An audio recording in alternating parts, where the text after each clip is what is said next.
Olá, pessoal, tudo bem? Meu nome é Helene, eu sou jovem monitora do Centro Cultural Grajaú. Hoje a gente vai ter um debate mediado pela companhia Capenga, né, representada pelo Gustavo, com mais 3 participantes que, pelo texto que ele mandou para mim, são bem engajadas, né, dentro da arte, principalmente no estudo da arte periférica.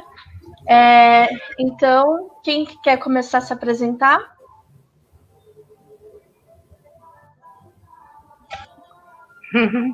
Eu posso Quem vai se começar, apresentar? porque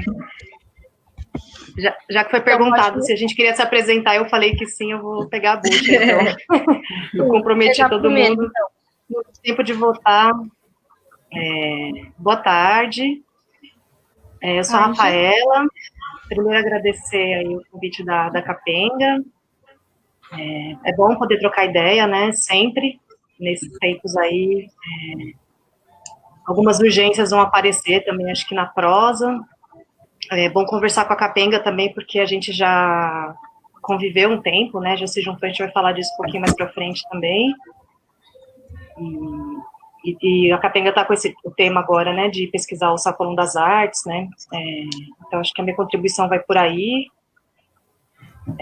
Acho que é importante lembrar que esse debate ia ser presencial, né? Então, acho que é ótimo o que está acontecendo, mas também uma coisa que eu gosto de ressaltar é minha lamentação. Eu tenho lamentado todos os dias por não poder estar com as pessoas, né? E também acho que um debate, assim, principalmente que vai falar de luta, vai falar das nossas lutas, acho que ele fica bastante limitado num ambiente como esse. Então, acho que a gente tem muita coisa que a gente, não sei, pelo menos eu sei que muita coisa que não dá para debater muito abertamente num ambiente como esse, que é, enfim, mais descontrolado mesmo, né? Chega para quem entrar, e também as plataformas que a gente sabe que não tem segurança mesmo, né, pra gente. Então, acho que são temas, às vezes, que tocam em lugares mais delicados, e que esse ambiente, ele acho que ele limita mais do que... limita bastante coisa que no pessoal não seria limitado, né? Então, acho que eu queria só fazer essa ressalva, assim, principalmente pelos temas, e dizer que é muito bom estar junto, mas lamentar também que essa é a forma possível agora, né? Eu sou a Rafaela, meu nome artístico é Rafaela Carneiro, eu tenho 35 anos, eu sou paraibana, mas radicada em São Paulo. Vivi boa parte da minha vida na favela do Jaraguá, região de Pirituba, e uma outra boa parte mais recente no Campo Limpo. Lá no Campo Limpo eu comecei a fazer teatro, em 2000, numa ONG ali na praça, que tinha uma parceria com o que hoje é a Casa de Cultura do Campo Limpo, né? Hoje não... aliás, naquela época não era ainda a Casa de Cultura do Campo Limpo, era Centro de Convivência. Então tem uma vivência aí a partir de ter começado a fazer teatro, né, ainda bem menina, de começar a viver essa arte na periferia, começar a viver disso, a viver isso, né. É muito gostoso estar com a Suzy também, porque o Sarau do Binho é uma referência para mim. No colegial o professor falava, né, então...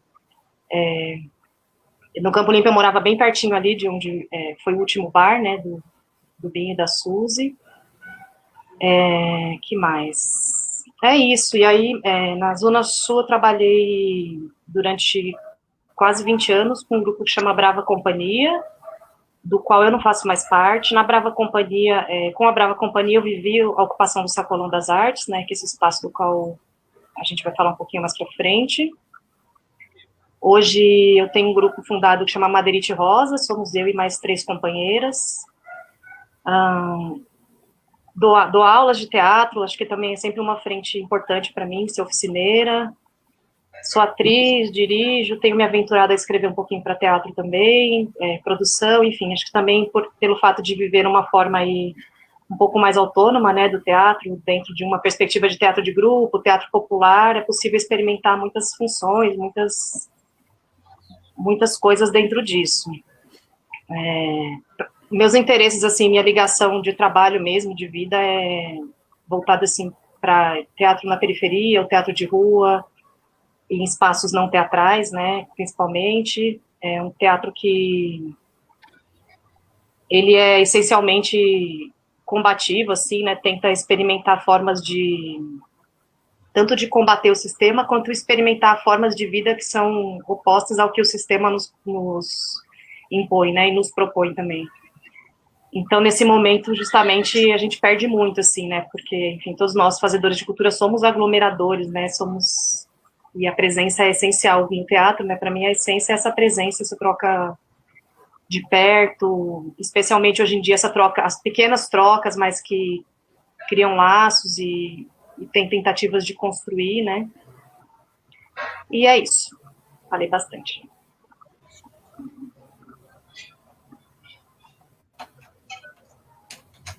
Quem vai ser a próxima pessoa? Gustavo? Suzy? Suzana? Eu prefiro ficar até por último. Então, eu vou me apresentar. Tá Eu bom. sou a Suzy, eu sou do Sarau do Binho, produtora do Sarau do Binho, e da Feliz, que é a Feira Literária da Zona Sul. O Sarau do Binho já acontece há uns 18 anos, mais ou menos. A Feliz está indo para a 6ª edição esse ano, né? Eu nasci e cresci aqui nesse Campo Limpo, nessa Zona Sul, que hoje é muito diferente da Zona Sul em que eu nasci, né? Era uma Zona Sul onde nós não tínhamos biblioteca pública, não tínhamos casa de cultura, não tínhamos espaços como o Sacolão das Artes ou como o Sarau do Binho, dentre tantos outros que a gente tem hoje na Zona Sul, né? Então, eu cresci nessa Zona Sul, numa época que para ir ao cinema ou ao teatro, nós tínhamos que atravessar a ponte, seja a ponte João Dias, seja a ponte ali da Eusébio Matoso, né? Então, às vezes, nós tínhamos que madrugar na cidade para poder ver as coisas que estavam acontecendo lá, pegar o último ônibus do Jardim Macedônia, que voltava lá do centro, né? Então, era uma Zona Sul muito diferente desta Zona Sul que é hoje. Era muito mais capenga, viu? A Zona Sul onde eu cresci, né? Mas eu sempre fui uma pessoa curiosa e gostava de estar com pessoas. Hoje eu estou sofrendo também esse distanciamento, né? Eu e o Binho estudamos na mesma escola. A gente, esse ano, completou 37 anos aí de namoro, então a gente passou a maior parte da nossa vida juntos e construímos nossa história juntos, né? E nos bailinhos que nós fazíamos, nos encontros, né? A gente sempre buscando alternativas na época, né? E aí, então, em 90, eu e o Binho saímos do Brasil em busca de alguma outra alternativa. Foi na época que veio o Plano Collor e a gente foi para a Inglaterra, ficamos lá 2 anos, né, em busca de conhecimento e de dinheiro também, né?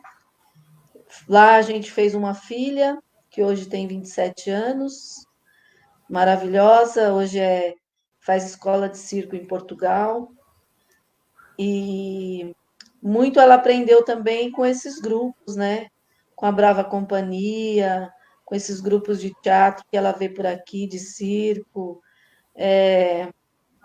Em 2007, 2008, nós fizemos uma caminhada cultural, a Rafa participou, chama Expedição Donde Miras, que nós saímos andando aqui do Campo Limpo, na Zona Sul, e fomos até Curitiba, caminhando e fazendo saraus de cidade em cidade e apresentando música, poesia, teatro, né? A Rafa, na época, fazia parte da Brava Companhia e eles eram os que colocavam a ordem no negócio, porque a gente era muito desorganizado.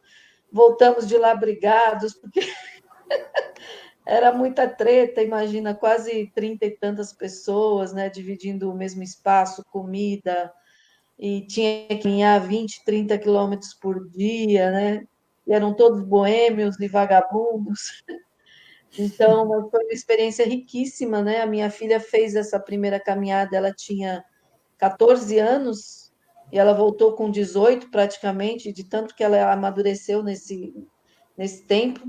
Depois disso, nós fizemos outras 3 caminhadas.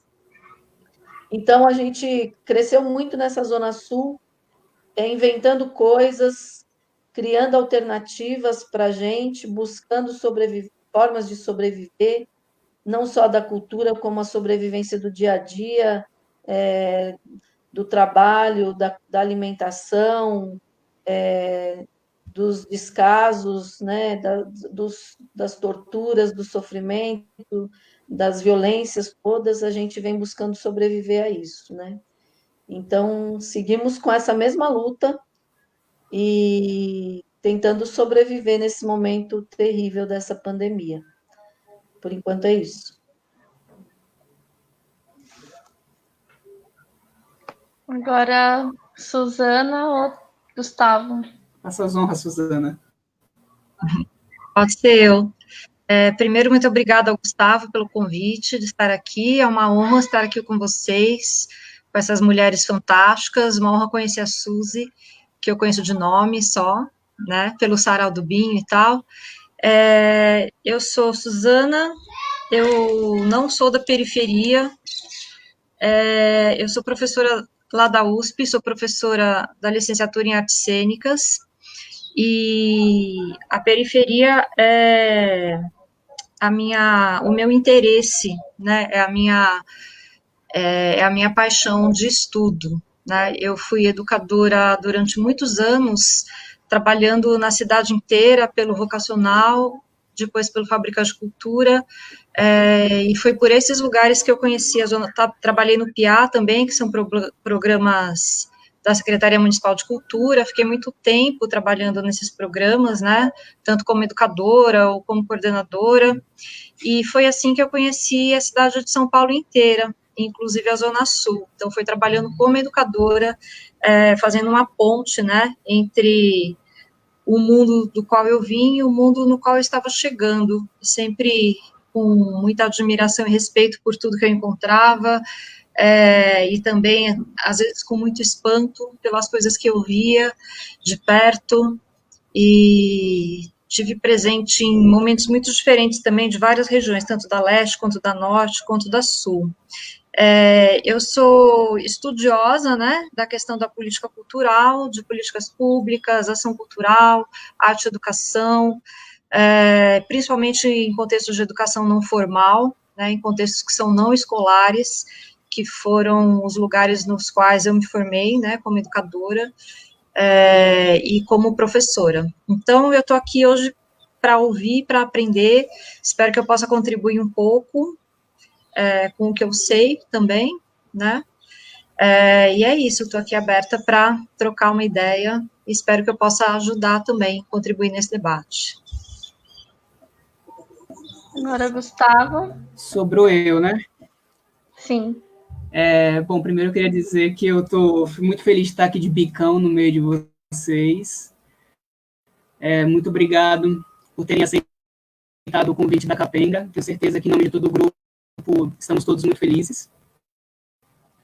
Eu me chamo Gustavo Tomás, eu tenho 21 anos, nascido e criado aqui no Capão Redondo. Hoje em dia eu sou estudante de artes cênicas na Universidade de São Paulo. Gustavo, Graças ao VAI, a gente está aí. Oi. Talvez você devesse tirar o microfone, que está dando uma interferência aí. Acho que sem o microfone vai ficar melhor. Sem o fone. Tá, peraí. Falando assim, melhora? Sim? Sim. É porque senão eu escuto mal, mas vou falar bem, tá? Hoje eu sou estudante de artes cênicas na USP, e graças ao VAI, a gente está tentando aí erguer esse grupo de teatro que, se tudo der certo, vai ter mais projetos, mais coisas pela frente. Atualmente, a gente está com essa pesquisa em cima do histórico do Sacolão das Artes.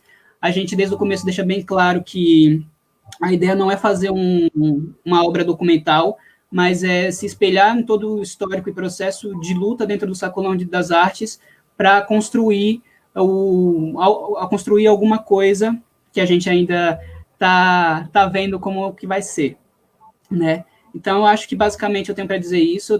Agradecer também porque eu estou no meio de algumas professoras, né? Suzana é minha professora, Rafa foi uma das minhas primeiras professoras de teatro, Lene também foi minha professora do cursinho.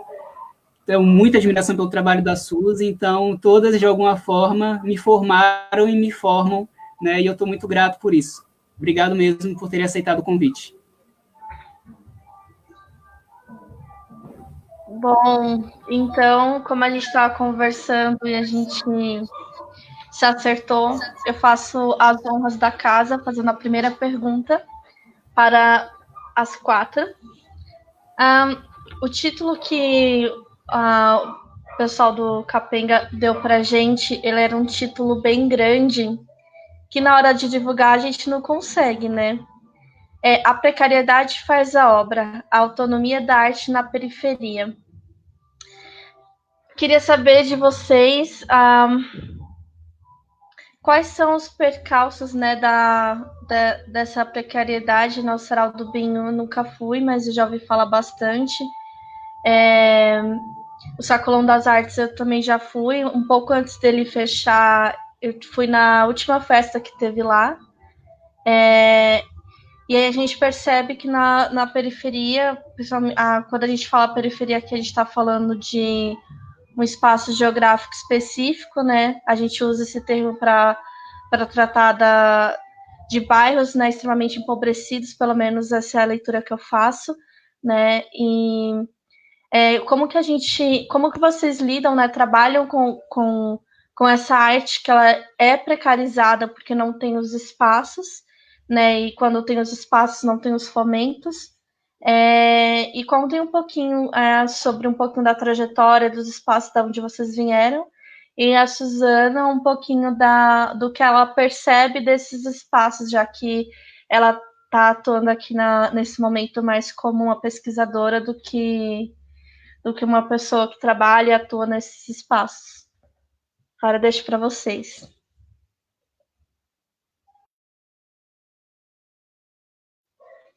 Quem responde primeiro, gente, pode falar. Esses silêncios são agoniantes, né? Ao vivo são menos agoniantes. Vai aí, Rafa, tem a presença. Você começou. Já peguei, já. Eu vi que eu apresentei primeiro, tá no ciclo, né? É bom que eu fico nervosa para falar, já falo logo e já alivio um pouco. Quando você fala percalços, precariedade, né? A palavra precariedade para mim traz a ideia de falta, né? De pouco, de ruim, né? Para mim traz bastante significado negativo mesmo, né? E se pergunta quais os percalços, né? Acho que os percalços, falando assim como quem faz teatro e é trabalhadora, né? Trabalhadora no sentido de que se não trabalhar não come, né? E não tem teto. Um percalço, por exemplo, muito claro hoje em dia é tempo, né? Porque no sistema que a gente vive capitalista, tempo é dinheiro e dinheiro é sobrevivência, né? Então, isso é uma dificuldade muito grande, assim. Eu tenho meu coletivo hoje em dia que é a minha casa, né? Que é o Grupo Madeirite Rosa, mas eu gosto muito de fazer parcerias com coletivos, né? E aí é muito visível quando, por exemplo, um coletivo... Eu acho que os editais têm imensas contradições, mas tem imensas possibilidades também, acho que a gente vai falar deles um pouquinho mais para frente, né, pela pauta que a gente colocou, mas é visível um grupo que não tem um edital, e que é formado, por exemplo, por pessoas da periferia, ou que, enfim, precisam trabalhar para sobreviver, e o grupo que tem um edital e consegue ter algum tempo para se organizar para isso, assim. Uma das precariedades hoje maiores, assim, acho que é tempo, porque justamente a gente precisa trabalhar e muitas vezes os horários não batem, a gente quer fazer uma coisa coletiva, quer fazer um ensaio, quer fazer uma apresentação, então é sempre um quebra-cabeça, né?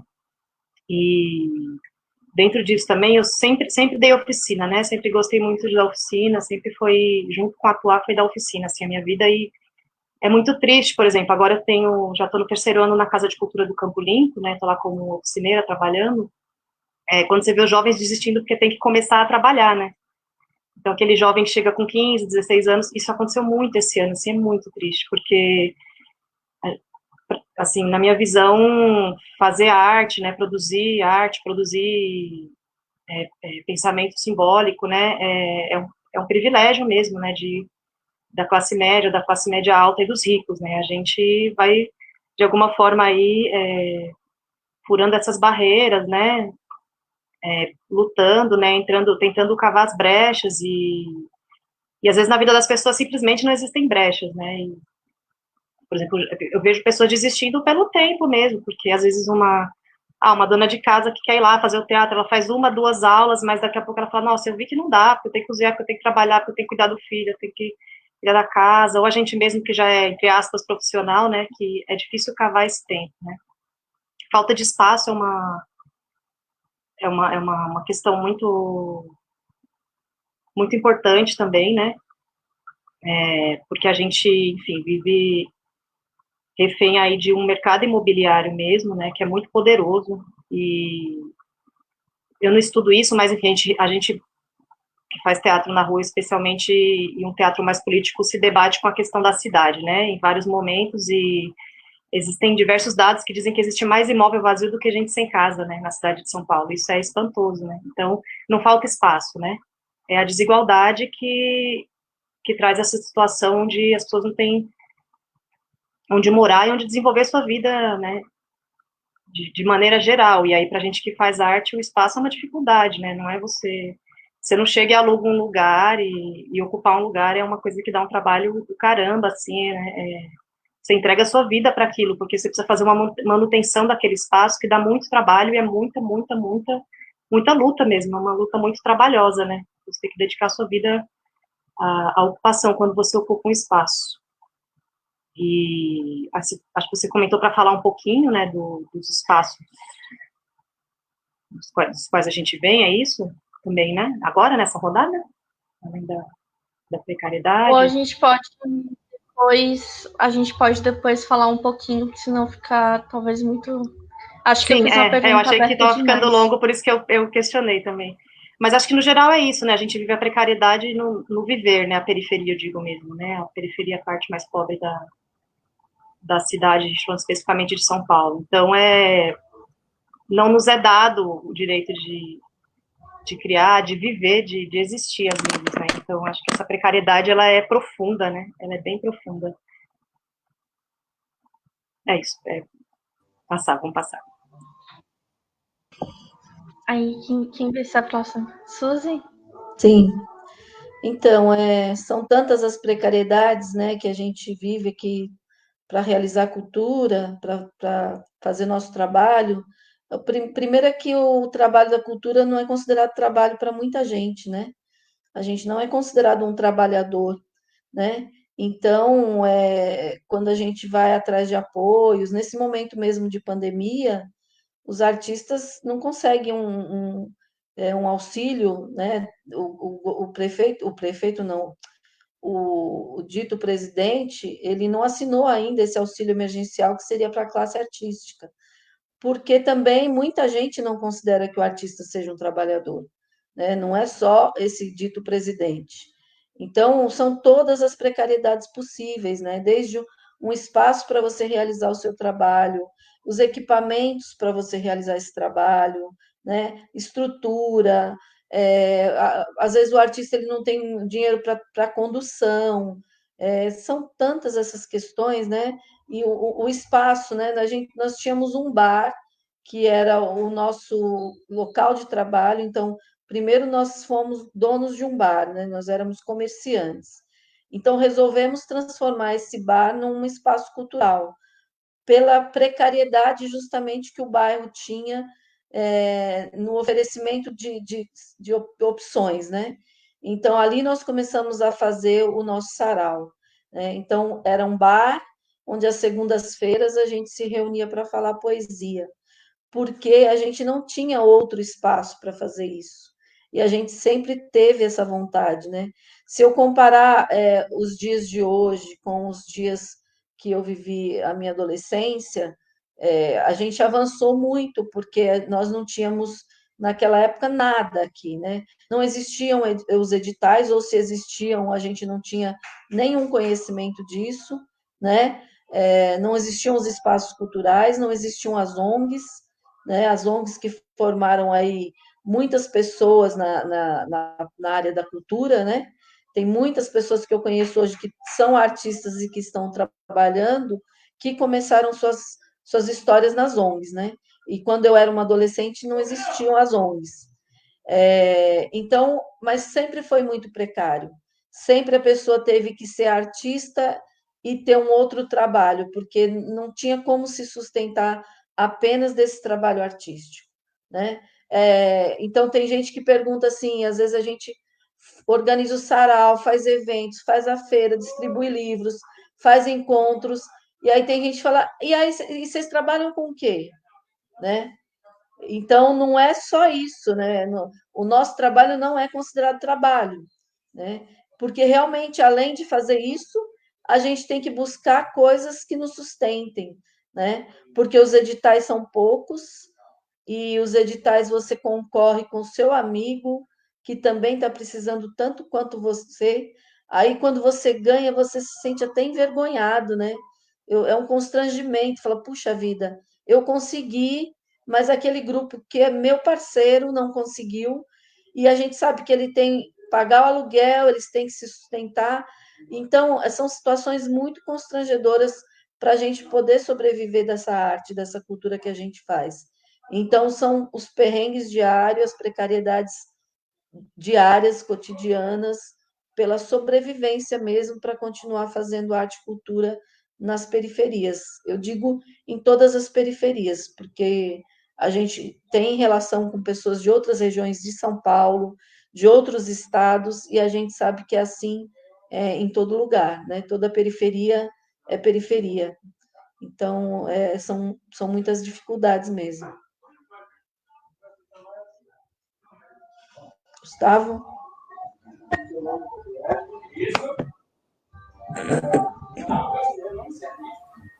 Eu queria que a Suzana falasse, porque depois eu queria levantar uma outra questão em cima disso. E aí eu acho que dá uma cortada se eu falar agora.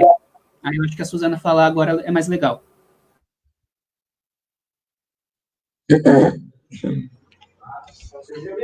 Ok. Então, eu vou pegar um gancho no que vocês falaram, né, de pensar não, desse fato, né, de que a cultura, não, do que a Suzy falou, que a cultura não é considerada trabalho, né, eu tenho por mim, né, não por mim, né, mas pela lei, né, e pelos direitos, de que a cultura, tanto a cultura quanto a arte, são direitos humanos, na verdade. Elas são atividades que são intrínsecas ao homem, elas são ao homem, à mulher, né, ao homem como existência, né, elas são parte do ser humano, né, e não necessariamente você precisa ser um artista profissional para usufruir, né, para fruir da arte, né, e para praticar a experiência artística também, né. E acho que é por aí que a gente tem que batalhar o direito, né, à vivência artística, à experiência artística, seja tanto na escola quanto em qualquer outro ambiente, né, nos ambientes familiares, nas praças, né, nos ambientes não formais. A questão de que o artista não é considerado um trabalhador, ela é geral. Aqui nesse caso, eu diria até independente de lugares, né, porque sempre que uma pessoa escolhe na sua família a profissão artista, se ela não vem, né, de um lar que ampara aquela formação, né, que vê merecimento, que vê valor na arte, é sempre uma decepção, né, para a família que esperava, mesmo se a pessoa, principalmente se a pessoa tem possibilidade de se formar em outras coisas que seriam muito mais rentáveis, né, por exemplo, se ela teria a possibilidade de ser um advogado, ou de ser alguma coisa que teria mais utilidade para a sociedade, entre aspas, né, se ela escolhe a carreira artística, ela vai estar sempre entrando numa seara, né, de luta e de maior dificuldade do que se ela tivesse escolhido uma outra profissão. Claro que a gente vai ter diferenças aí gritantes, né, principalmente na questão da formação, pelo que eu observo, né, como professor, eu trabalho como professora desde que eu tinha 17 anos, né, quando eu tinha 28, eu fui trabalhar em Paraisópolis, tive a oportunidade de trabalhar em 3 ONGs lá, trabalhar lá no meio, foi lá que eu conheci um universo bastante diferente, né? Trabalhava antes na ONG Aprendiz, né, onde eu trabalhava com pessoas que eram mais de uma região mais central, uma região do Brás, né? Essa questão da necessidade do trabalho, né, sempre interferiu, principalmente, eu acho, na questão aqui, se a gente for pensar nesse conceito, nessa ideia de periferia, na questão da formação, inicialmente, né, porque a formação artística, ela é de difícil acesso, né, ela é, sim, bastante elitada, principalmente, especialmente da área artística a qual você quer se dedicar, né, tanto pelos preços, quanto pelos lugares, quanto muitas vezes também pelo preço dos materiais que você tem que utilizar, né, então ela é realmente um dificultador, e aí dentro de uma família aonde, desde muito cedo, né, às vezes a criança, né, o jovem ou a criança, né, precisa estar ajudando a família, né, a se sustentar, isso fica ainda muito mais complicado, né. Como a Suzy falou, a questão da existência de espaços culturais, como a gente começou a ter nas parcerias com a sociedade civil a partir dos anos 90, quando começam a surgir as ONGs, ou lá nos anos 80, quando a gente começa a ter os movimentos da criação das casas de cultura, que são movimentos comunitários a princípio, e depois eles começam a ser abraçados também pelo Estado, né, mas sempre dentro de uma batalha, né, de apropriação de uns e de outros. Eu imagino o quanto não devia ser realmente um deserto árido, né, você tentar uma formação dentro de uma área artística, né. Antigamente, a gente, inclusive, tinha essa ideia de diferença, né, entre cultura de elite e cultura popular, né, hoje em dia, dentro dos estudos acadêmicos, a gente não faz mais, a gente trabalha mais com essa distinção, né, a gente trabalha dentro de perspectivas multiculturais, então, isso sempre, a arte, como um direito, é a mesma coisa que como que a gente for pensar todos os outros direitos que a gente tem dentro da sociedade, né, seja o direito à educação, seja o direito ao saneamento básico, seja o direito à saúde, né, como todos os direitos dentro da nossa sociedade brasileira, que é uma sociedade extremamente desigual, né, e ligada a recortes de classe, ligada a recortes de interesse, ligada a recortes de privilégios, de origens diversas, né, a arte vai sofrer essa mesma questão de que os direitos, eles, teoricamente, eles são de todos, né, são de todos os cidadãos, teoricamente, mas nem todos os cidadãos podem usufruir, ter acesso plenamente a esses direitos, né, então, assim como a saúde, a arte também é um direito que não é, infelizmente, universal, na questão do acesso, embora ele seja universal na questão de que é permitido a cada um, por exemplo, se eu quiser cantar, eu posso cantar, né, e a gente tem outros acessos. Então, enquanto ser humano, eu tenho essa expressão, eu tenho essa possibilidade de expressão, mas a partir daí, para eu ter a fruição, né, das obras, para eu ter a fruição dos espaços e para eu poder me formar e trabalhar como artista, a gente vai ter dentro da nossa sociedade, né, as mesmas diferenças que a gente tem para todos os direitos, infelizmente, aqui numa sociedade marcada pela desigualdade que é o Brasil, né? Acho que é isso. Gustavo? Bom, dentro disso tudo que vocês falam, eu acho que eu fico pensando principalmente na trajetória pessoal mesmo, né? Tipo, você estuda, você nasce na periferia e aí você tem uma criação que, por exemplo, os meus pais, eles não chegaram à universidade. Então, dentro da minha casa, eu nunca tive, por exemplo, incentivo à leitura. Que eu fui começar a ter dentro da escola, mas por ser um espaço, é a escola, né? Você é obrigado e tudo mais. Você não tem aquele prazer de continuar lendo. Isso nunca chegou para além dos muros da escola. Isso é um ponto. Outro ponto que eu acho que é essencial para a gente discutir precariedade e relação de arte e cultura é porque na periferia a gente tem muita essa noção de que a lógica da cultura é a lógica do entretenimento. Então a gente é educado pela televisão, né? A arte ou o conteúdo artístico que chega mais fácil para a gente vem através da televisão. Então, quando eu, por exemplo, comecei a querer a ser ator ou me envolver com atividades artísticas, era porque, literalmente, eu acompanhava a novela com a minha mãe. E a partir daquilo, falar assim, olha, eu quero fazer aquilo ali, eu gosto daquilo dali. E ela falar assim, e aí é uma chave muito louca, porque a minha mãe, mesmo sendo uma pessoa que nunca tinha frequentado o teatro, até eu começar a frequentar teatro, e você ter esse conhecimento, você ter esse conhecimento educacional, ela chegou para mim e falou assim, se você quer ser adulto, você tem que fazer teatro. Então já tem logo essa relação. Mas onde é que eu vou fazer teatro? Não tem escola de teatro aqui. Eu não conhecia nenhuma escola de teatro aqui, eu não conhecia nenhuma escola de teatro aqui, né? Então, eu tenho que encontrar uma escola paga, então eu vou levar ele para uma instituição privada, né? Vou tirar o pouco recurso que eu tenho para realizar um sonho, porque hoje em dia eu já posso dizer que a minha geração é uma geração que, de uma certa forma, pode realizar alguns sonhos que a geração dos meus pais não puderam realizar, né? E aí, por uma sorte do acaso, voltando do trabalho, passa por uma fábrica de cultura, que ainda era um projeto, estava ainda gatinhando, estava no seu primeiro ano, a fábrica de cultura do Jardim São Luís, e foi passando na frente, voltando do trabalho, que ela... Oi, tem que falar? Gustavo, acho melhor você tirar o fone de ouvido que tá pipocando o seu áudio. E às vezes quando você fala não dá pra entender.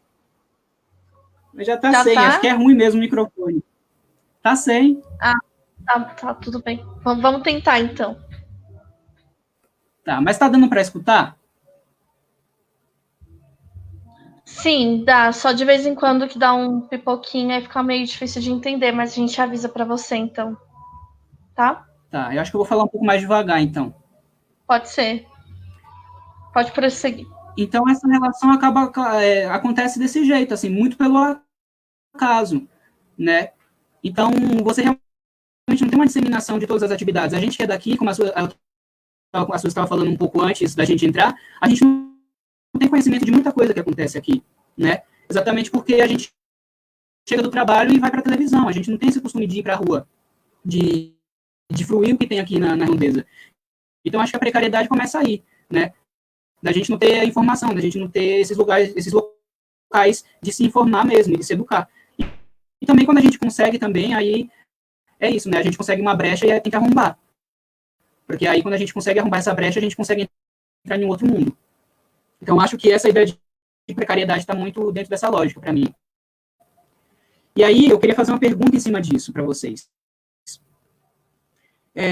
Levando a ideia de que precariedade faz a obra, eu acho que também o nome do debate, de uma certa forma, tem um tom meio romântico, né? As pessoas costumam romantizar um pouco essa ideia de que, apesar de tudo, continuamos fazendo arte. Eu queria que vocês falassem um pouco sobre isso, assim, por que isso é tão ruim, essa romantização é tão ruim, e só presta um desserviço ao nosso trabalho, e aí eu queria que vocês falassem sobre isso.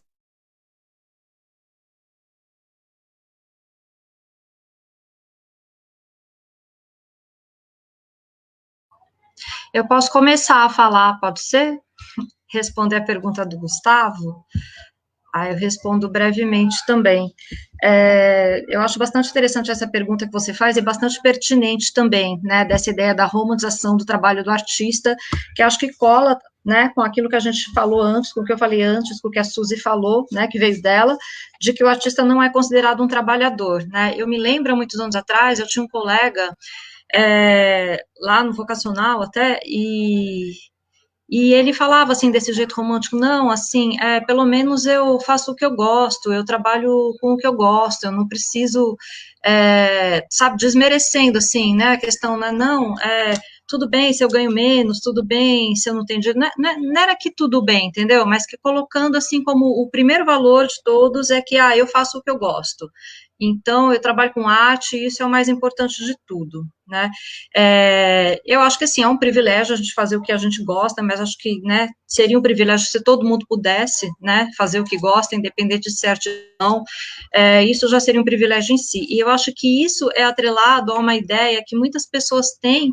errônea em relação ao artista, porque eles acham justamente isso, né, de que, mas, poxa, você já trabalha com arte, toda vez que eu falar, o que você faz? Eu sou artista, eu era bailarina, né, eu falava, eu sou bailarina, as pessoas olhavam para mim assim, e falavam, nossa, como se fosse a coisa mais linda do mundo, né, como se fosse maravilhoso, que lindo, né, aí eu falava, sei lá, né, é bonito, mas é difícil pra caramba, na verdade, né, tanto fisicamente quanto é um trabalho que exige muito sacrifício, né, para mim me exigiu muito sacrifício em muitos pontos da minha vida, né, ser artista.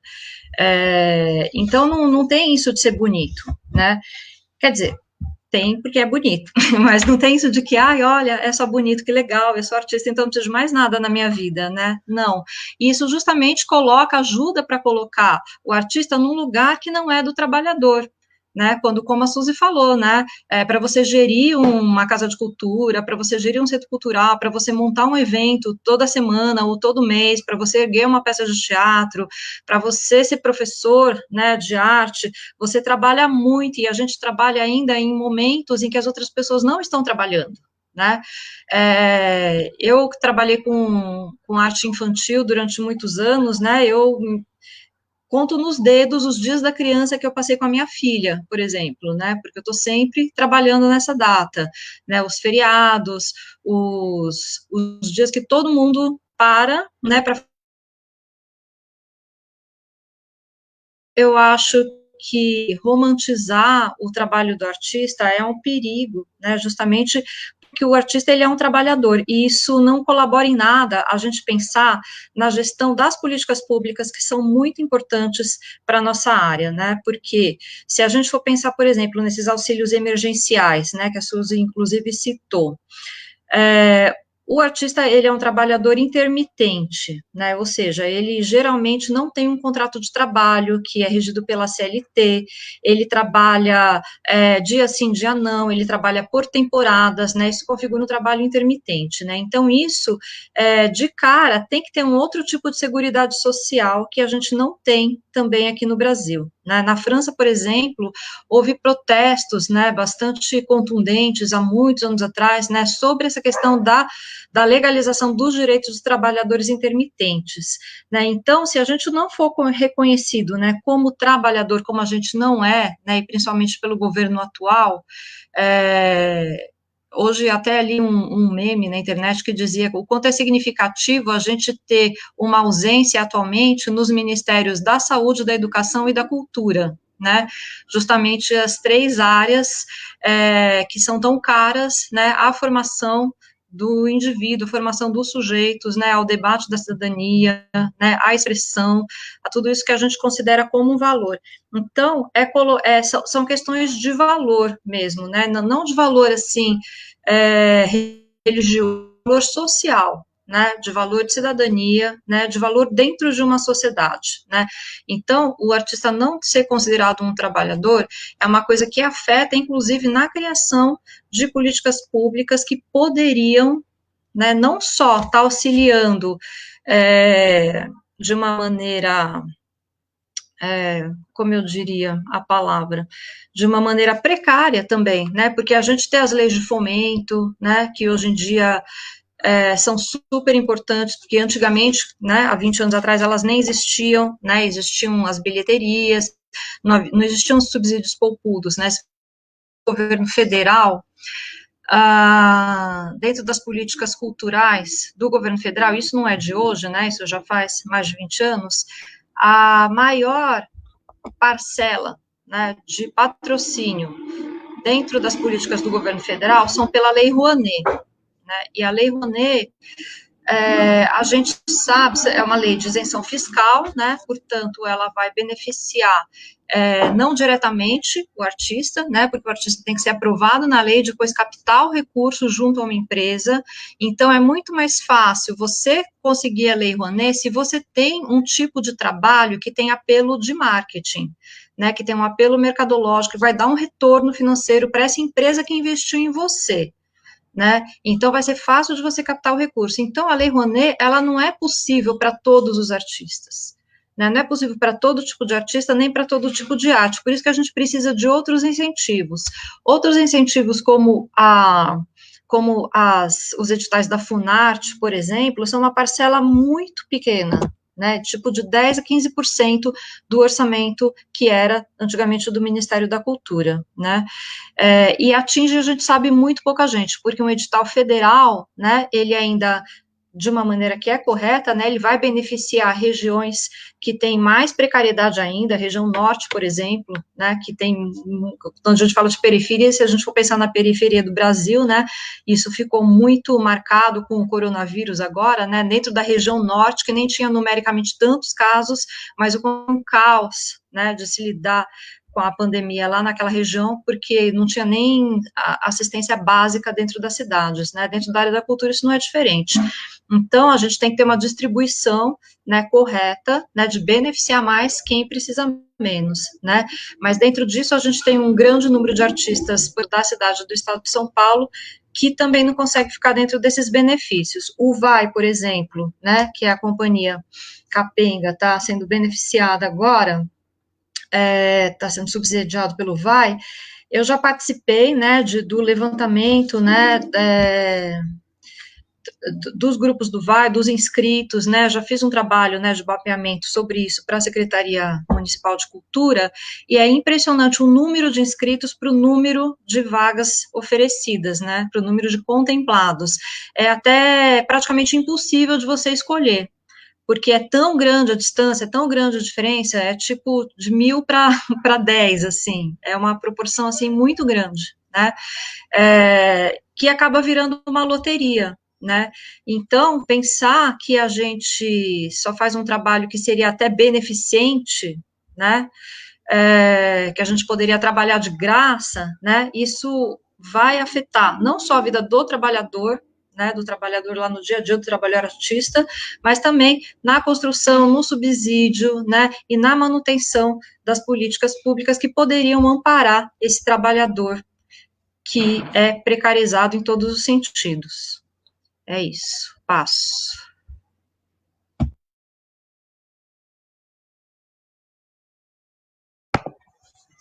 Eu vejo, tem dois lados aí, né? Tem a coisa da romantização do artista, da pessoa que faz cultura, e também da desvalorização, né? Então, por exemplo, eu encontrei uma pessoa no supermercado que conheceu minha filha pequena e tal, e aí perguntou: Ah, que legal, e sua filha, como é que tá? Não sei o quê. Aí eu falei: Ah, minha filha faz escola de circo. Ela, nossa, mas tipo assim, ela não quis escolher outra coisa. Nossa, ela é tão bonita, né? Mas foi escolher ser artista de circo, né? Então não tem um valor para esse tipo de trabalho. Algumas pessoas consideram isso desnecessário, uma coisa, a arte não é necessária, né? E ao mesmo tempo, meu pai, por exemplo, ele pergunta, mas a troco de que vocês fazem isso, né?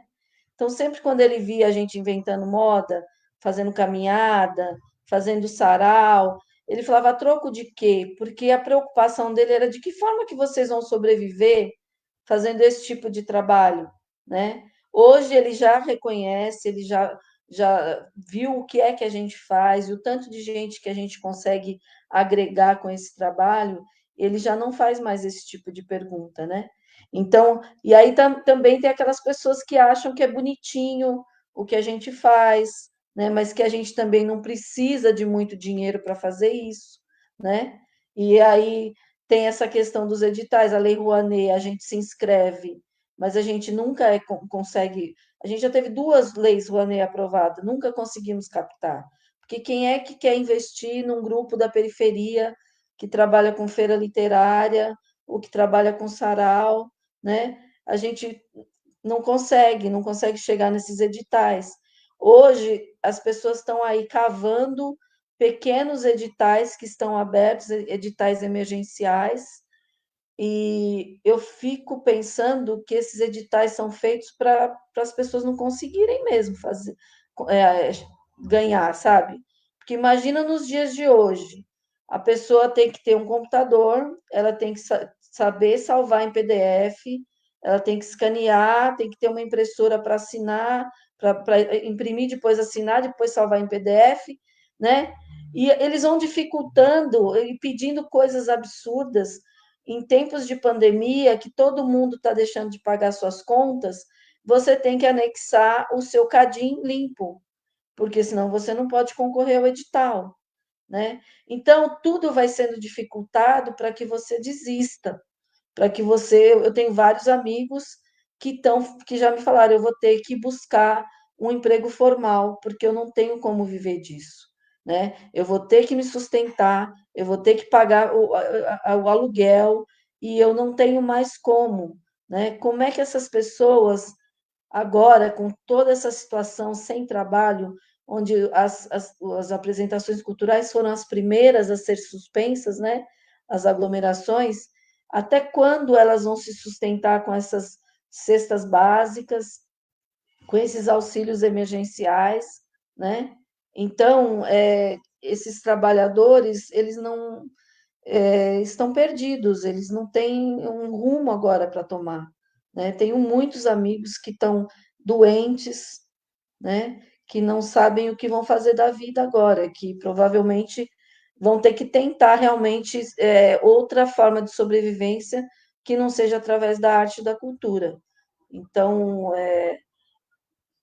a gente não tem muito um rumo agora nesse momento. Rafa. Então, tentando somar aí na discussão, né, acho que vai por vários caminhos também, né, bastante amplo. Fico pensando aqui que, assim, né, a gente reconhece que vive numa sociedade extremamente desigual, né, e que a gente tem uma parcela da população que vive numa miséria extrema, né, então, quantas vezes a gente faz teatro na rua, ou tá no bairro, alguma coisa tá se aquecendo pro teatro e a gente é zoado mesmo. A gente é zoado, porque é isso, não aparenta um trabalho. E eu acho que isso assim, para além de achar isso ruim, claro, é ruim, eu acho que, assim, a gente também está falando, pelo que eu entendo, né, a gente está comentando também como o Estado nos olha, né, aí entrando em questões mais até trabalhistas, né, acho que essa discussão é super importante, mas acho que isso é simplesmente um reflexo da miséria mesmo, né, a pessoa, ela não, a parcela mais pobre, mais miserável da população não acessa mesmo o direito de produzir a arte, né, de produzir bens culturais, e julga aquilo realmente como não trabalho. Acho que isso tem uma explicação, assim, tem uma história, tem um processo também, sabe? Acho que então, realmente, quando alguém aponta e fala que é vagabundo, isso aí tem uma história por trás, né? Acho que não é um preconceito que tem raízes materiais aí diante da inacessibilidade do fazer mesmo, né? Enfim, acho que essa coisa da romantização, né? Acho que tem muita romantização desse momento que a gente está vivendo também, né? Quando a propaganda do banco, as propagandas maravilhosas, lindas que os bancos fazem, eu acho incríveis, assim, como são bonitas as propagandas dos bancos, mostrando como é bonito esse momento, como a gente pode aproveitar assim assado, mas a gente sabe que tem uma grande parte da sociedade que não, é o que a Suzy estava falando, que não tem um computador, não tem uma impressora, não está usufruindo desse momento maravilhoso, e que é isso, está saindo para trabalhar também, ou é isso, fica em casa e morre de fome, ou sai para trabalhar e morre de Covid, né? Então é uma exclusão de uma parte aí da sociedade, e isso tudo é muito cruel de ver, né? E perdi até um pouco, porque eu fico nervosa, assim, de pensar essas coisas, né? Enfim, coisas que já estão aí, mas que se acirram em momento de crise, né? E processos que se aceleram também em momento de crise, né? Que, enfim, que o governo aproveita para passar boiada, enfim, a desigualdade que já existe, com a qual a gente já lida, né? A gente que está aqui, pelo menos, que já tem isso na trajetória de vida, sobre a qual a gente já reflete, a qual a gente tenta transformar, ela vai, a precarização vai se acelerar, porque é um momento que vai ter o aproveitamento da crise mesmo, né? E a precarização é geral, né? E a gente da arte, a gente que não, enfim, não é rico, que faz a arte como resistência também, tentando existir dela também, a gente vai sofrer uma precarização também, acredito, igual todo mundo que tem que trabalhar nesse momento está sofrendo, né? Então, não é só a gente, né? Privilégio, entre aspas, nosso, né? Falando ironicamente, privilégio. Então, acho que realmente surgem editais que, assim, estão salvando a pele, é pouco dinheiro, é muito trabalho não pago, mas estão salvando a pele. Então, assim, para mim, é fico tentando olhar as contradições da coisa, né? Eu falo, nossa, caramba, meu, que edital zoado, que precarização.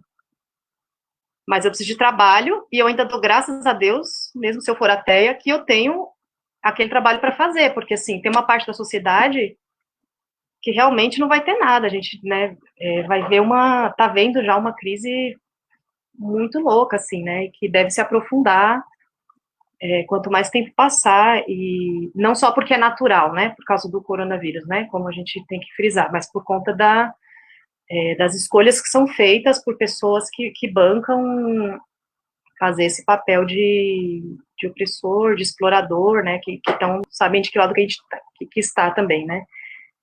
A gente está vivendo agora, talvez daqui a pouco, enquanto humanidade, como que eu diria, o surgimento do primeiro indivíduo trilionário, né?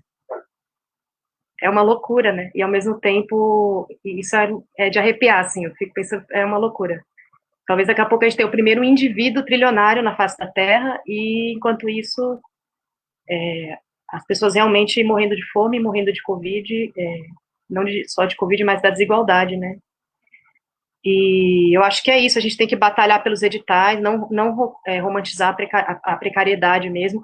Claro que a gente produz muita coisa bonita na resistência, né? Isso dá sentido também para a nossa vida, isso dá sentido para o que a gente faz, né? Estar em luta, estar remando contra a maré também, isso nos gera muita coisa, mas sem romantizar, né? É isso, a gente, enquanto as pessoas mais pobres da sociedade, é isso, não pode usufruir o direito de fazer arte, como você estava falando, né, Gustavo? Ah, quero fazer teatro. Mano, tudo é mercadoria, velho, nessa sociedade, né? Então, porque a sua família tem um dinheirinho lá que sobra um sem conta, ela vai pagar uma escola, mas, assim, tem uma parte da gente da periferia que não vai. Então, veja um pouquinho o que eu ia falar, mas aulas de não romantizar a precariedade mesmo e se colocar como quem tem direito de usufruir dos bens aí, né, humanos, e os editais, eles têm um papel importante mesmo, porque a gente, justamente, cobrando esse direito, né, de fazer, e aí eu posso falar um pouco mais pelo Fomento ao Teatro, que é um projeto com o qual já trabalhei, né, mais ligado à minha área, né, é justamente essa perspectiva, né, de que a arte, usufruir da arte é um direito, né, e produzir também é um direito, então, vamos buscar esse dinheiro público para fazer um trabalho público, né, para não ter para ir na contramão da ideia da arte como mercadoria, né, para que qualquer pessoa na periferia possa, não só assistir, mas formar também. Acho que os grupos de teatro, pelo menos, e os outros também, falo pelo teatro que é a minha área, fazem essas ações nesse sentido, eu acho muito importantes mesmo, de não só apresentar, mas de propor formação, de propor a inclusão das pessoas. E aí é isso, a gente esbarra nesses limites, né? Onde vai ter uma parte das pessoas que realmente não vai conseguir usufruir daquilo, porque não vai ter o tempo, já está num nível de precariedade mais profundo e não consegue. Acho que é isso. Enfim, e acho que tem a coisa dos editais também, tem essa questão, né, que a gente abriu o edital, né, e acho que tem a importância do fomento à periferia. Quando a gente abre um edital, é isso, acho que a Suzy já falou, isso é uma loucura, né, a gente se coloca em competição contra o nosso amigo, né, e é muito doloroso também esse processo, e a gente também entra numa lógica de produzir também muito, de ser super produtivo para ganhar o edital, e nessa também, né, a gente tem a questão do capital cultural também, né? Mais uma vez, quem saiu na frente está na frente, né? Então, se você teve acesso ao estudo da arte, a uma faculdade, você vai ter mais condição de escrever um bom projeto, de elaborar o seu pensamento, o seu trabalho. Então, mesmo dentro do edital, a gente vive uma competição, e essa competição, ela também é desigual, né? E vai ser sempre injusto, assim, né? Com todo mundo também. Como a Suzana falou, né? Você tem que julgar que o Sarau do Binho merece o edital e da Cooperifa não, ou vice-versa, né? Ficou ruim meu microfone? Não. Ah, tá, você tá só levando. É quando faz assim, é tipo, para que o microfone deu ruim. Enfim, acho que passei um pouquinho aí, também, e vamos rodar. Eu queria falar um pouco em cima do que a Rafa falou, né? a gente pena, às vezes passa um dia inteirinho para escrever um edital, né? Porque é um desgaste enorme de uma coisa que você não sabe se vai vingar, mas que você tem a possibilidade, sei lá, de fazer uma atividade online para você receber R$ 700, que é o que a Secretaria de Cultura está pagando, né? Mas eu atendendo as famílias aqui no meu portão, que vêm buscar cestas de alimento aqui, eu vejo como é diferente isso. Então, nós que estamos inseridos nesse meio cultural, nessa rede tão importante que a gente criou nesse momento, como a gente vai se apoiando, né? Então, um apoia o outro, olha, eu consegui uma campanha aqui, um dinheirinho para cada um, uma cesta básica, um cartão alimentação. A gente tem uma rede muito forte, né? Essa rede que se criou nas periferias. Então, a gente vai, quando surge alguma possibilidade, porque eu vou cavando possibilidades para poder ajudar essas pessoas, né? E aí eu vou com o meu radarzinho aqui, papapá, ai, quem é que está precisando? Fulano está sem trabalho, eu já sei mais ou menos quem é que tem um trabalho fixo, quem é que não tem. Aí a gente tenta socorrer um, tenta socorrer o outro. Só que as pessoas que não têm não estão vinculadas a essa atividade cultural ou alguma coisa assim, eles não têm aonde correr, eles vão nas ONGs buscar a cesta de alimento. E alguns não conseguiram, uma boa parte não conseguiu auxílio emergencial, né? Então, eles estão dependendo basicamente desses alimentos doados, né? Então, a gente, por pior que seja, o menino veio aqui ontem, um rapaz da cultura, ele falou: olha, graças a essa rede nossa da cultura, eu tenho conseguido me virar nesses tempos da quarentena. Porque se não fosse essa rede, eu não sei como é que eu estava fazendo. Então, ainda é melhor a gente estar envolvida nessa rede do que estar fora dela, né? A gente consegue ainda algumas coisas, por menores que sejam.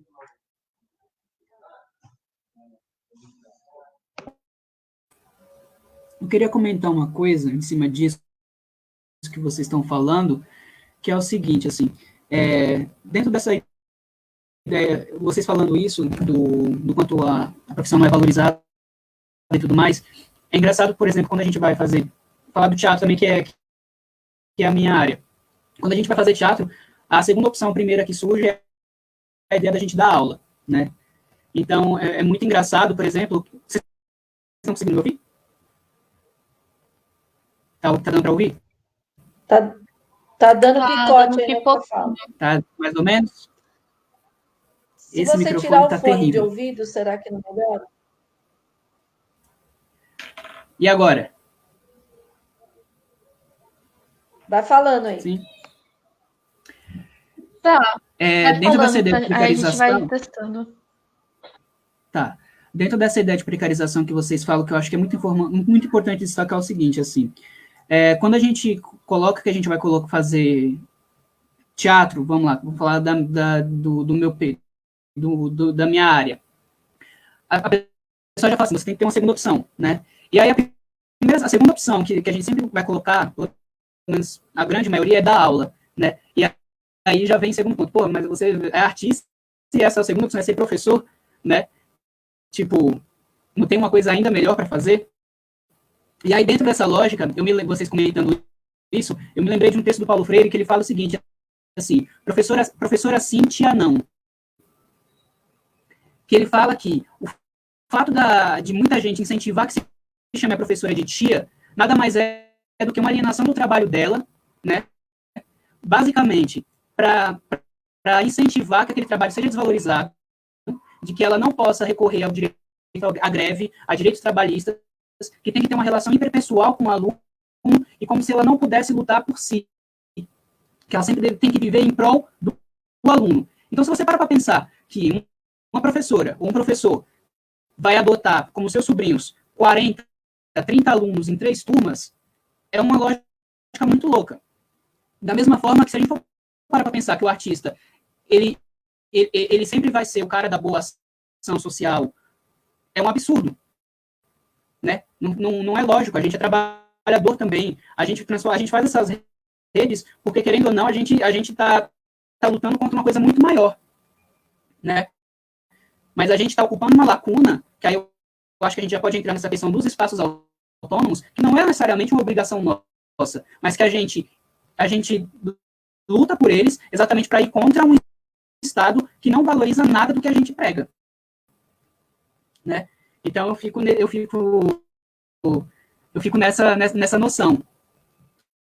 E aí eu me lembro de uma situação muito desagradável que aconteceu na universidade, de que vocês podem pensar o estereótipo do playboy. Era um garoto que estudava na minha turma e durante uma aula, um professor ele perguntou para ele assim: por que você faz teatro? E ele acho que ele deu uma das respostas mais ridículas que eu já vi na minha vida, assim.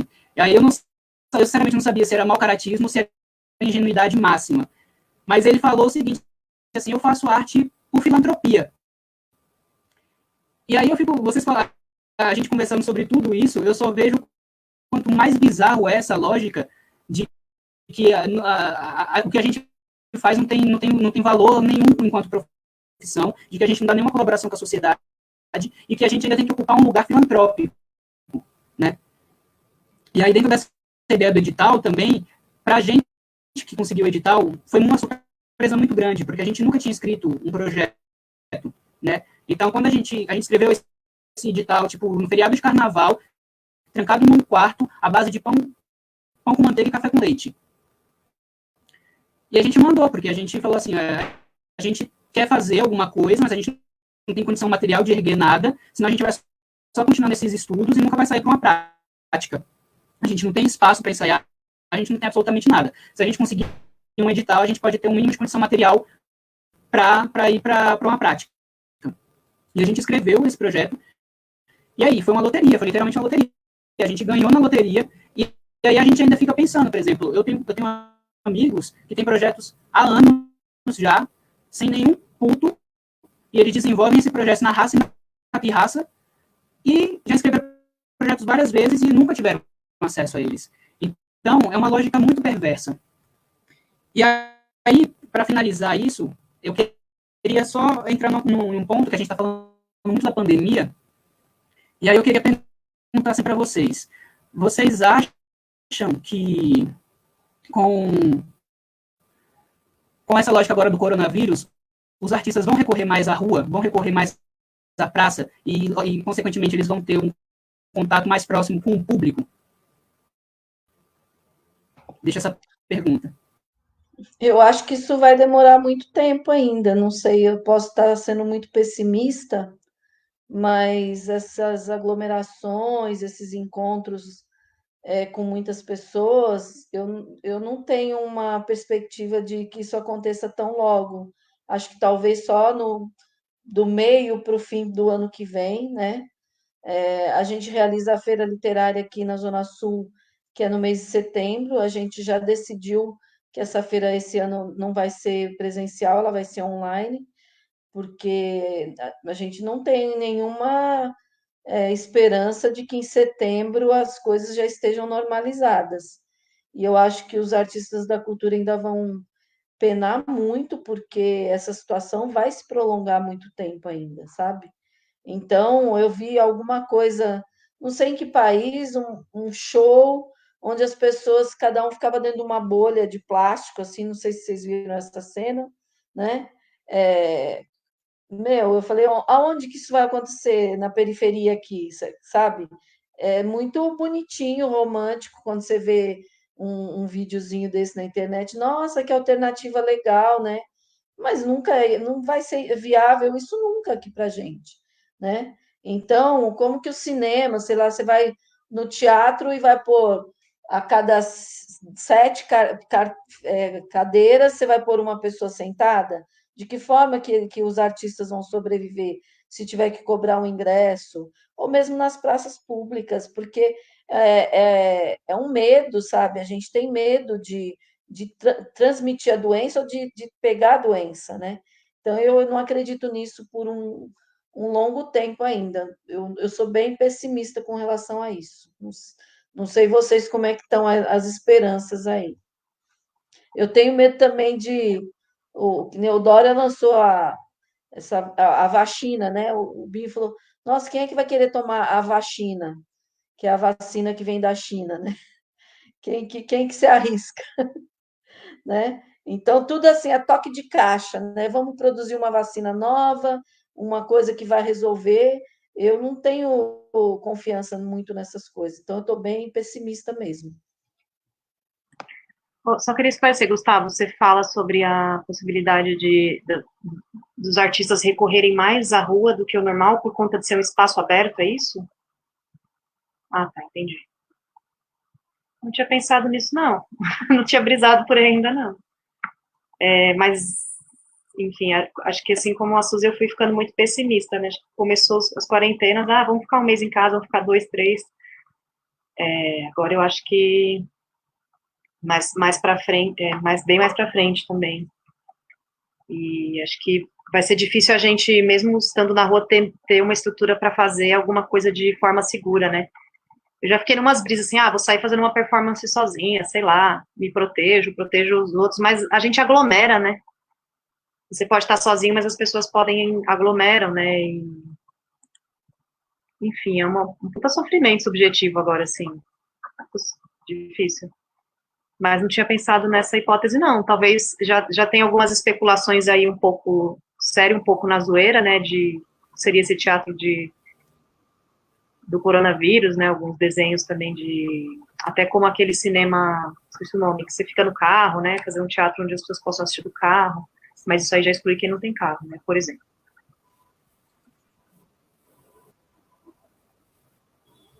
Mas eu estou perguntando mais no sentido de se vocês acham que a lógica com o público vai mudar? Você acha que, tanto, por exemplo, a gente pensa no teatro, a gente está na lógica do teatro do espaço fechado, do teatro fechado, né? O cinema tem essa questão do drive-in, mas o teatro ainda tem muito essa lógica, a gente está acostumado muito com a ideia do palco italiano, a gente está muito com a ideia com essas noções, que quando a gente pensa em teatro, a gente pensa primeiro no prédio do que na arte, né? Essa lógica da pandemia, vocês acham que vai mudar a relação com o público? Vocês acham que os artistas vão recorrer a outros meios mais abertos e ter um contato mais direto com o público? E pensando também que não vai se conseguir lucrar, já não se consegue, mas com enchendo casa, então que talvez a lógica do chapéu, todas essas questões voltem à tona? Mesmo os saraus, por exemplo, a gente já vê o boom que os slams têm. Os slams sempre acontecem na rua, né? Sair das bibliotecas e tudo mais e acontecerem mais eventos na rua, em lugares abertos, onde a gente ainda possa ter essa lógica de respirar, não sei. Vocês acham que essa relação vai mudar? Isso é uma coisa que eu tenho pensado muito, eu queria saber mais, ouvir mais. Olha, eu tenho visto, acho que na periferia, se você chegar numa quebrada agora, vai estar assim de gente, e eles não estão nem aí. Então, se você montar um espetáculo de teatro lá no meio da favela, eles vão se aglomerar porque eles já são aglomerados dentro das suas próprias casas. Eu recebi hoje uma família no meu portão aqui de 7 pessoas para pegar a cesta básica, nenhum deles estava usando máscara. E eu fico o tempo todo, gente, vocês não estão acreditando nessa doença, né? Mas eles já vivem numa condição de aglomeração e que para eles é só mais uma situação. Então, eu acredito que se um grupo for numa praça, na periferia, para se apresentar, vai juntar um monte de gente, mas eu acho uma irresponsabilidade, né? Então, a gente tem que pensar muito antes de fazer um ato desse, porque o problema é juntar pessoas. Então, se você vai numa praça, mesmo que seja ao ar livre, você vai estar juntando pessoas, né? Então, talvez essas pessoas venham, porque muita gente não está nem aí. Mas eu acho que o artista em si, ele tem que ter esse senso de responsabilidade e não fazer esse tipo de coisa nesse momento.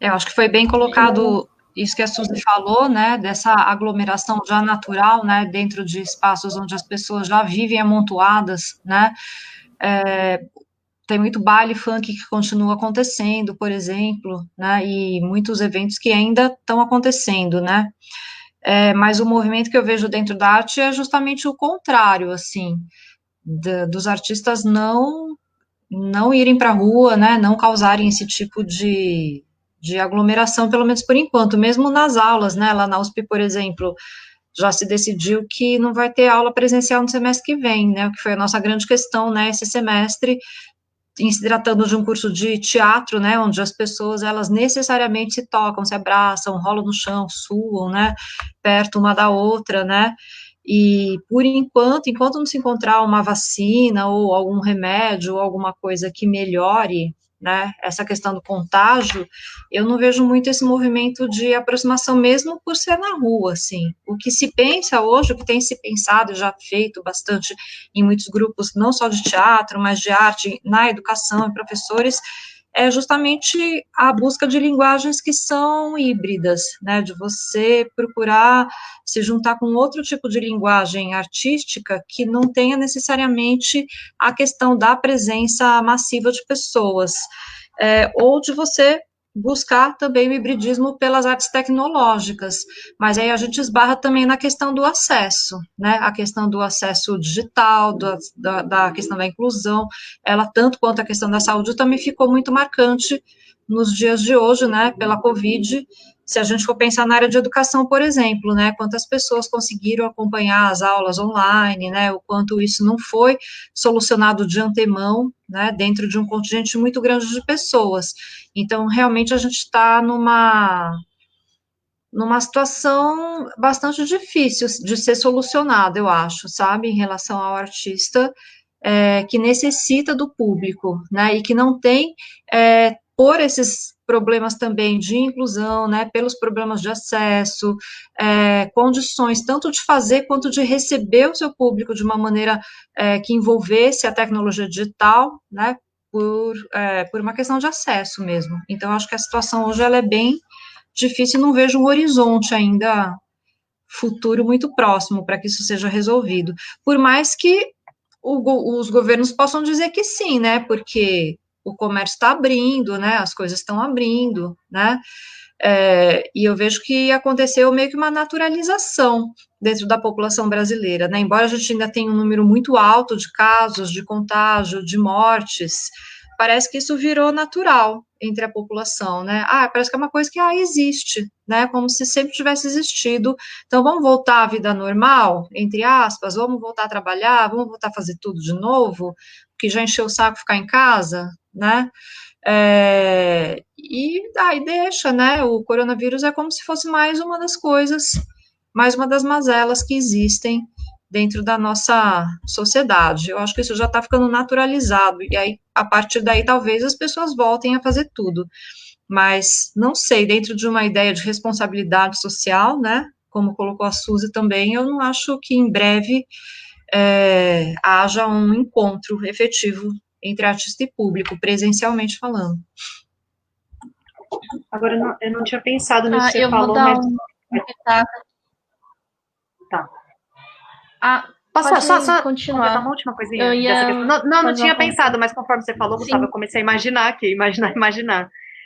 Talvez é isso, daqui um bom tempo, os primeiros eventos culturais tenham que ser abertos, provavelmente vão ser institucionalizados, porque acho que vai ter que ser necessário uma estrutura que possibilite também fazer um evento. É isso. Eu, com o meu grupo de teatro, eu não tenho a mínima condição de ter uma estrutura para garantir segurança, né, das pessoas. A gente iria na louca mesmo e a gente não quer fazer isso de jeito nenhum, né. Mas eu comecei a brisar que talvez sim, né, lá na frente, quando puder, os primeiros eventos sejam abertos. Agora, se isso vai causar uma mudança na linguagem, por exemplo, do teatro, mais pessoas vão passar a fazer teatro de rua, aí já não consigo imaginar muito, não. Queria entender mais a sua imaginação aí, o que está passando aí você está tendo ideias? Não, é porque a gente está fazendo teatro de rua, né, na pesquisa, e aí eu fico pensando realmente nesse sentido do pós-pandemia, se essas noções de lugares fechados vão ser menos recorrentes, né, se essa tentativa dos artistas tentar se aproximar mais no público, lugares mais abertos, até pensando numa questão de respiração mesmo, fico pensando nessas lógicas, se essas lógicas vão mudar no pós-pandemia. Eu acho que agora realmente não tem essa lógica, é um absurdo, mas se essa ideia da pandemia mudaria essa mentalidade que a gente precisa procurar outros espaços, né, e pensando, por exemplo, na questão do teatro, que é a maioria daqui, da conversa e tal, pensar se essa lógica vai entrar na cabeça dos artistas, de pensar a arte cênica menos no palco, menos na ideia das poltronas, e pensar também numa ideia de que eu tenho que atingir o público, um público maior, um público que vai reconhecer o teatro enquanto arte, não a ideia do prédio teatral, né? Todas essas lógicas. Fico pensando se essa reaproximação com um público maior, com essa ideia de que a gente faz um teatro popular, que agregue mais, que exclua menos, possa começar a ser pensada pelos artistas no pós-pandemia. É nessa lógica, assim, que eu tô tentando projetar alguma coisa, assim, brisando.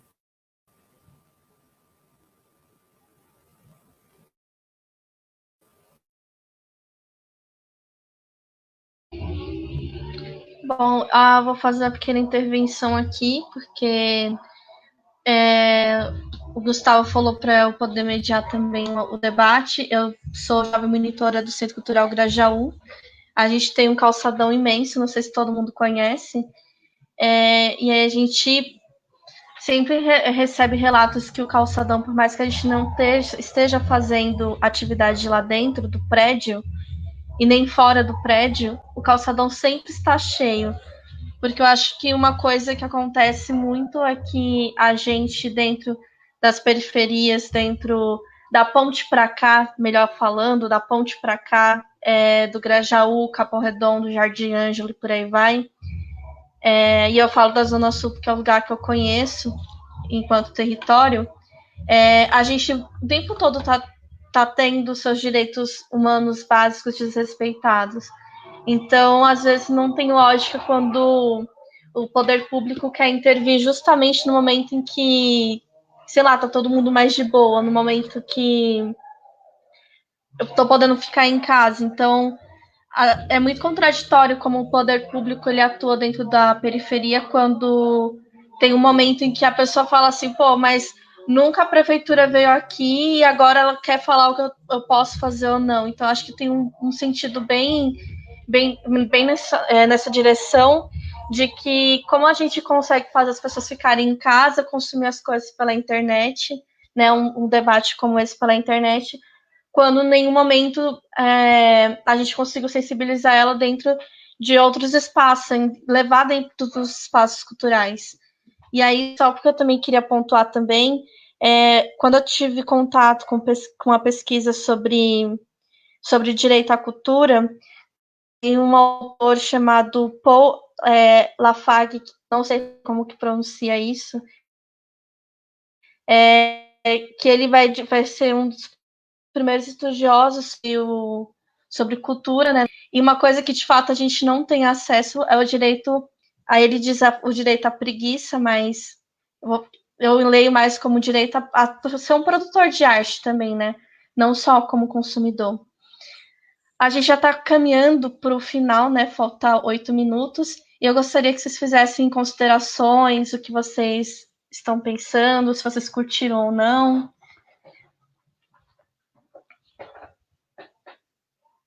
Deixa eu fechar meu microfone. Eu curti, só que passou rápido demais. Não deu para abordar nem metade dos temas. Eu falei para você que não dá. Não tem como. É um absurdo isso. É muita coisa. Bom, sei lá, eu gostei, eu acho uma experiência incrível.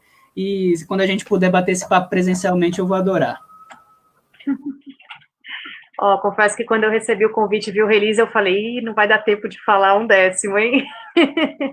Vamos por onde der, mas é muita coisa, é muito intenso o momento também, né? Obrigada aí, muito bom estar junto, mesmo que virtualmente conhecer pessoas aí novas também, né? Acho que de final, assim, é isso, né? Um momento de crise, onde tudo está se acelerando, né? E acho que também as opressões estão se acelerando. Mas também pensar que a periferia, ela sempre se auto-organizou também, né? A Suzy falando, né? Então a gente tem redes onde a gente vai pegar o pouco que a gente tem muitas vezes e vai compartilhar com o outro, vai se comunicar, vai tentando se ajudar. Então também acredito que essas redes, quanto mais fortes elas puderem estar nesse momento, melhor para a gente, assim, que é da periferia, né?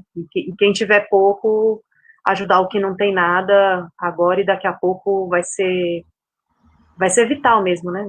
Vai garantir a existência dos parceiros, para aí daqui a pouco a gente, enfim, voltar a estar na rua, fazer as nossas artes também, né?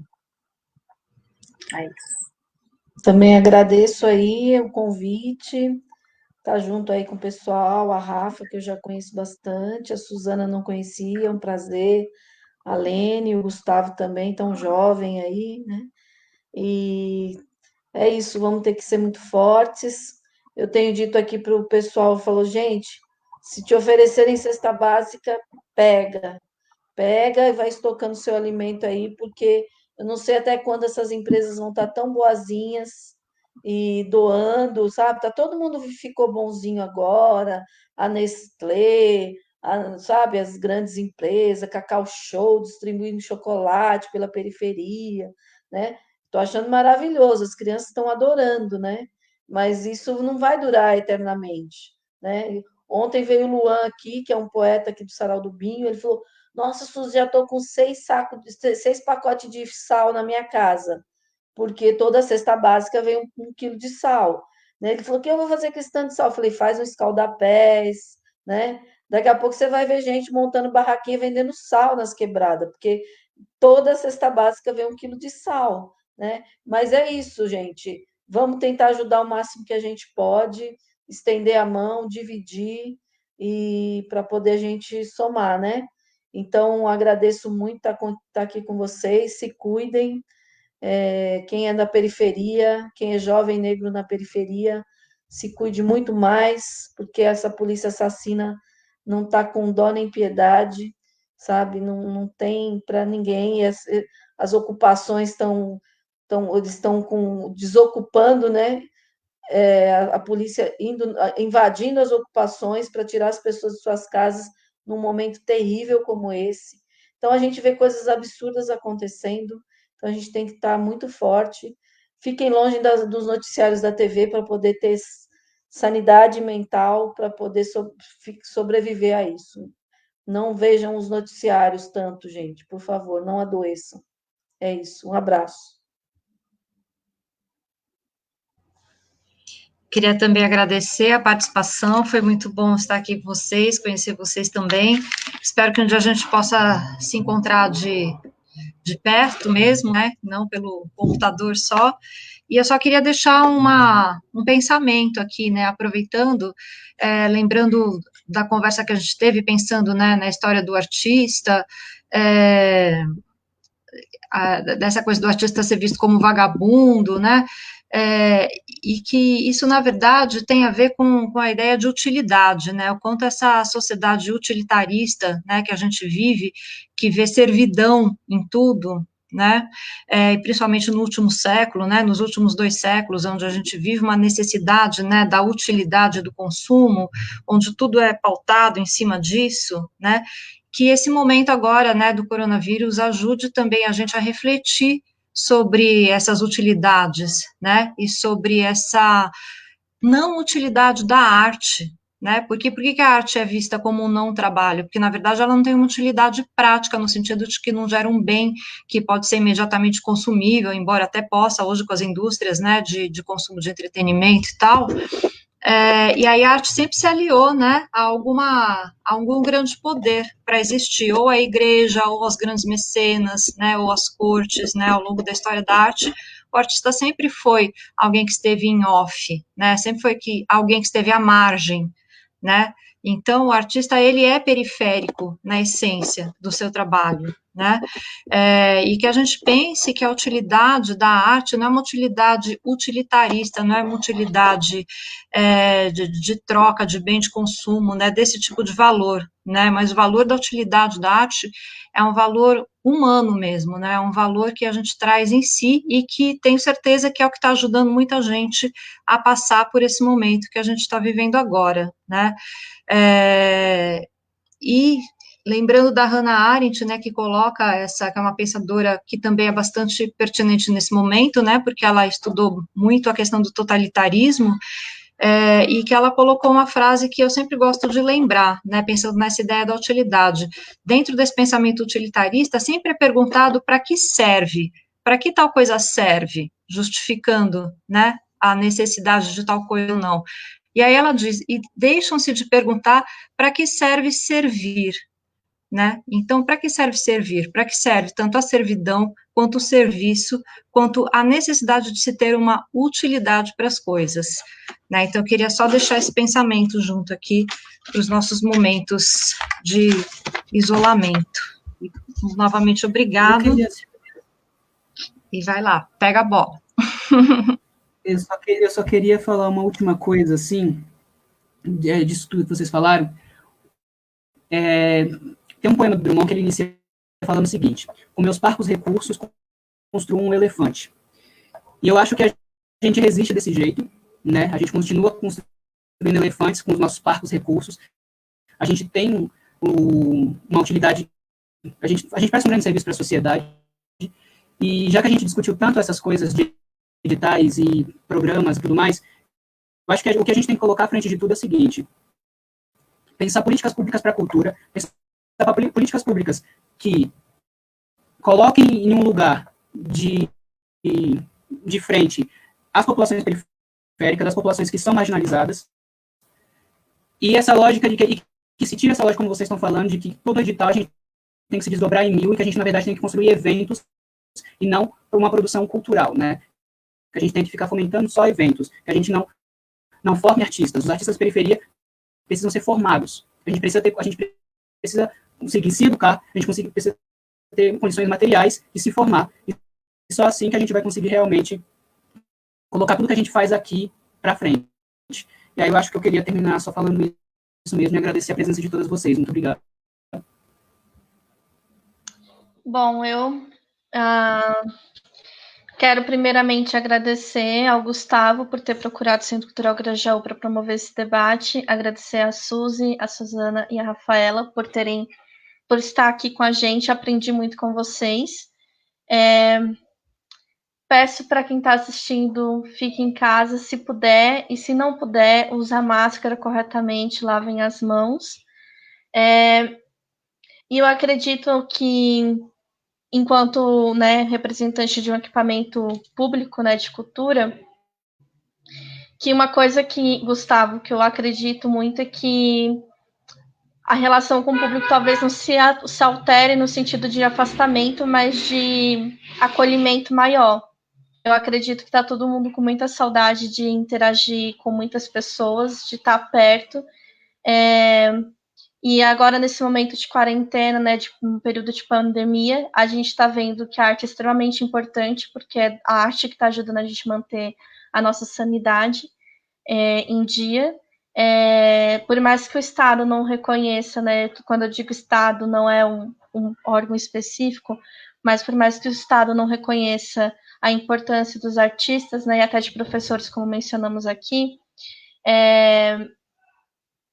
eles são extremamente importantes, é importante a gente não romantizar, não dizer que o artista tem um dom de atuar, tem um dom de dançar, que tem um dom, porque o dom é algo que você nasce, e eu garanto para todo mundo que está assistindo aqui que ser professor não é um dom, você precisa estudar para ser professor, se capacitar para ser professor.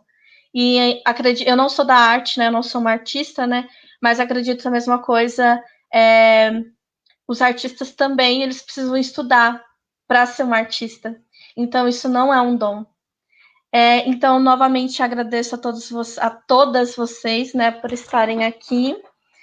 Espero poder ver esse debate pessoalmente, porque, de fato, não ter o público reagindo, a gente não vê o rosto do público para ver o que eles estão achando do que a gente está falando, confunde um pouco as coisas, né? E talvez não fosse tão truncada por conta da internet, a interação. Mas muito obrigada. Já boa noite para vocês, bom descanso e final de semana, e nos vemos em breve. Tchauzinho.